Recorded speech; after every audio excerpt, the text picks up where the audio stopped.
Welcome back to another video. In this video, I trained very heavy, but I wanted to show some of my warm-up, mostly just for the accountability of myself that I'm going to go through a lot of the progressions that I would normally, but also ones that are a bit extra. So I haven't been doing these wrist things, but they are certainly a very important thing that I should be adding in, particularly because my left wrist has been a bit sore, and essentially it just kind of stretches it out, and that way this is a stretch I do every single session. In fact, I'll do it sometimes when I play video games. Just kind of sit in a full squat, stretch my neck around as you see there, do some internal rotations with my arm using my leg, and just, yeah, as you see, just a lot of stretching with my neck, and just a lot of basic stuff. Go back to do some more of the wrist stuff.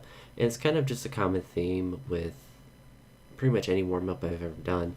It's not really the duration of any particular stretch or dynamic stretch that is important. What is more important is to pick several movements that you want to do and keep going through them like a circuit, pushing a little bit more each time. Particularly at the beginning of a session, the duration of a stretch or something is really not important. You're really just trying to obviously increase the range of motion that you have, but also to like literally warm up the body and to just get moving in the range of motions that you'll need to use. You see my beautiful footwear. They're actually water shoes that I bought with the hope of potentially mitigating some foot sweat that I might potentially get, but they end up just being pretty nice, like house shoes and like warm-up shoes that you see here. After that little bit of floor work, this is normally where I would sit down for a little bit, maybe play a game of chess or two, but I was going to the bar, doing some stretches behind the head with a bar, which is, a good one to do. And that's there to kind of stretch the back and the hamstrings, and the same kind of thing to sit in the squat. For me, sitting in a deep squat like this is very comfortable. It's more so moving in and out of it that I need to spend more time warming up on. I could probably sit in this for 10 plus minutes until I start getting tingling sensations in different parts of my body. And then some good warm-ups for the snatch here, where you're trying to stretch your shoulders back a little bit, doing a little bit of a couple presses behind the back, and then just kind of getting comfortable in that position above the head. I believe getting ready for an overhead squat, which you see here I'm doing without the weightlifting shoes, just a stretch. So all this is just warming up the joints and the range of motion, and really just focusing on, not necessarily sweating so much, because it's about 90 degrees outside, so I'm going to be sweating enough as it is, but more so just really pushing myself into uncomfortable positions that are just going to increase my mobility. You can see potentially some of the discomfort in my face as I move my hands a little bit closer and closer. It's a little bit hard to tell from this angle, but every time I come up, my hands kind of slide in a little bit, about a hand's length or maybe a little bit less, and then I try to squat back down, essentially turning it from just like a snatch grip overhead squat to a clean grip overhead squat, and doesn't look as painful there. Yeah, you can see where it's hard. Mostly actually on my left shoulder. Even though I'm not really having any big pains in my left shoulder, I definitely feel the lack of mobility on that side relative to my right. So, I mean, in a perfect world, I'd get really good at being able to get to this position here, and I would be able to load it with a little bit of weight, but I'm not really that worried about it for any time frame. I'm mostly just wanting to use it to stretch my shoulder into the positions that I want it to be in, and really just increase the range of motion in it. Here I'm using the bar a little bit to stretch my lats out. Barbell is a really nice tool. Again, more neck stretching, and it's not really to stretch my neck in particular, it's actually more so to stretch the areas connected to the neck, so like the upper traps and the shoulders and stuff like that. Some more wrist stuff here, just putting it on my back just to stretch my arms up into that kind of like a pseudo front rack position, and just trying to move around in different ways. I think here I do some more overhead squats as well, and after doing all that stuff previously, this position feels a lot more natural and feels a lot better. And I think I moved my hands in a little bit again. I'm not really sure. I know I did about a 5-minute warm up here that I showed. I know after this as well, I was watching some weightlifting. I have a friend of mine that is competing at nationals, so I was trying to catch some of that competition to see his lifts and simultaneously warm up. So I was watching some of the competition and just kind of moving around in this motion. So after this warm up cuts off, I don't do this whole progression again. I just do some of the different parts and then start moving into some of the positions that I need.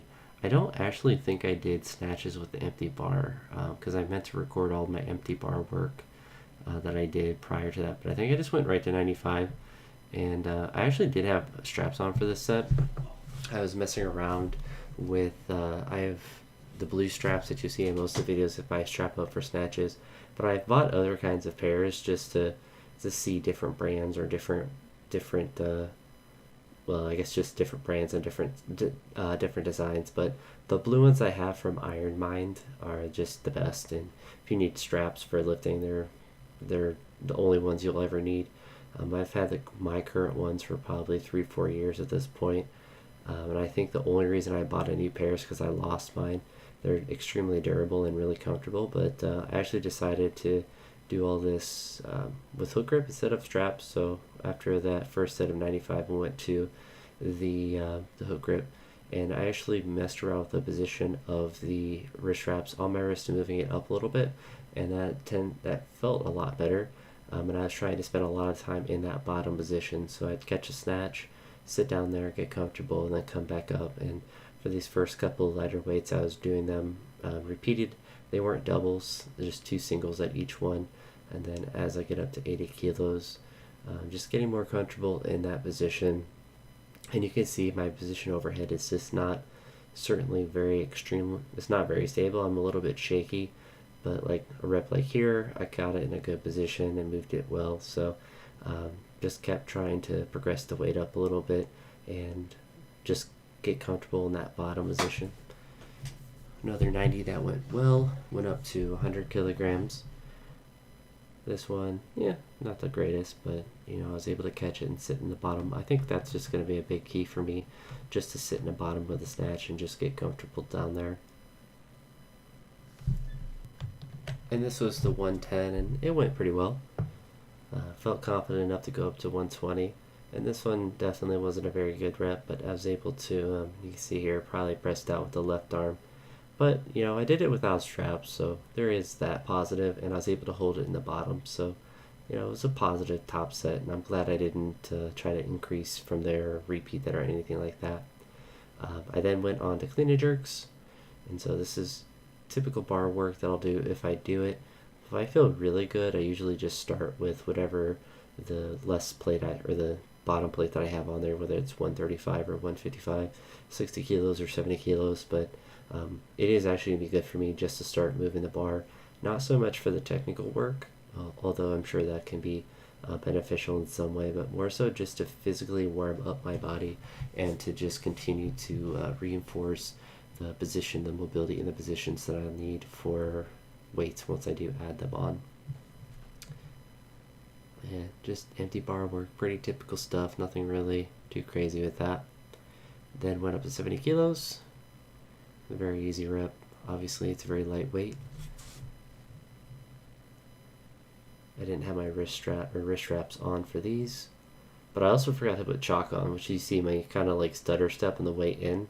It's because my hands were sliding on the bar a little bit when I was putting the jerk above my head. It was only 155 pounds or 70 kilos or whatever, so it isn't that big of a deal. And you can see, it actually looked easier with more weights just because I had chalk on. But went from that 120 up to this 145, so a little bit of a bigger jump than I normally do. But this one felt really easy. I was really surprised how easy the jerks have been feeling. So I decided to make the big jump, a 15 kilo jump up to 160, which is just 2 kilos below my best, and pretty easy clean. I was able to gather myself, and I was really happy with how this jerk went. And it's always hard to tell from this angle. The only angle I can get from my shed, unless I guess I recorded from outside on the the little walkway into the shed, but that might overheat the camera. But I don't think I press out in that position. I think it's just the bars in front of me, and then I physically move the bar back behind my head. So something to improve upon, but not a technical press out in that sense. Then decided to do some front squats, take big jumps all the way up to this 193. It's actually just 5 pounds under my best, and I was really happy with that. And for some reason, I decided to do, and actually one of my sets didn't record. I did 2 sets of 5 with this weight, just to get a little bit of hypertrophy in. But my second, or I don't know which is my first or second, but I then decided that I felt pretty good still leg wise, so I did a single at 120, and then I jumped up to 170 to do a single here. Big jumps, because I'm not a chump. And then I took another big jump up to 210, which frankly I was surprised how well it moved. A little bit of pain in my right knee, kind of really throughout the session, but nothing that was really limiting in any way, obviously. And then dropped back down to do I think just one more set of 5, because it ended up being 3 sets of 5 that I did. And then at the end, had my glasses on, as you can see. Took a little bit of time. It's actually in the shed for like 3 hours in total, probably more if you count all the warm-up time prior to what I recorded, which wasn't really that much time, but you know, it does add up. Then just doing some behind the neck presses with a snatch grip. It's just 29 kilos, 65 pounds. Nothing really too impressive with this. And then bumped up to 95 pounds, aka the 43 kilos.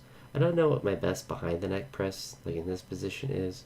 It's probably only like 155. It's one of those positions where it's not really that important to do the crazy amounts of weight. It's more so just a thing to get used to, or just reinforce positions that you want to hold above your head, and also just to kind of, you know, obviously press and get some hypertrophy into those muscles at that specific angle. But really just trying to emphasize that lockout at the top, and just trying to feel where everything should be when I'm standing with that bar above my head, and I guess behind my head technically. So 115 is pretty easy. The 135 that you'll see here was definitely a little bit more difficult, but as you can see, I did a ton of work in this session, so I'm really surprised. This was the day after that 645 deadlift, and you won't see a full session from that just because it was so short. I ended up trying to snatch a little bit, but my wrist was sore, so I just cut it off there. I only did like a couple reps in the snatch on that day, and then just did those deadlifts, which it's kind of crazy how much the deadlift kind of like prepared me for this workout in a sense. So I don't know what that is about, but I don't know. Hopefully you enjoy this little bit of a longer video with a little bit of a warm-up in between the exercises, and a little bit more commentary as a result.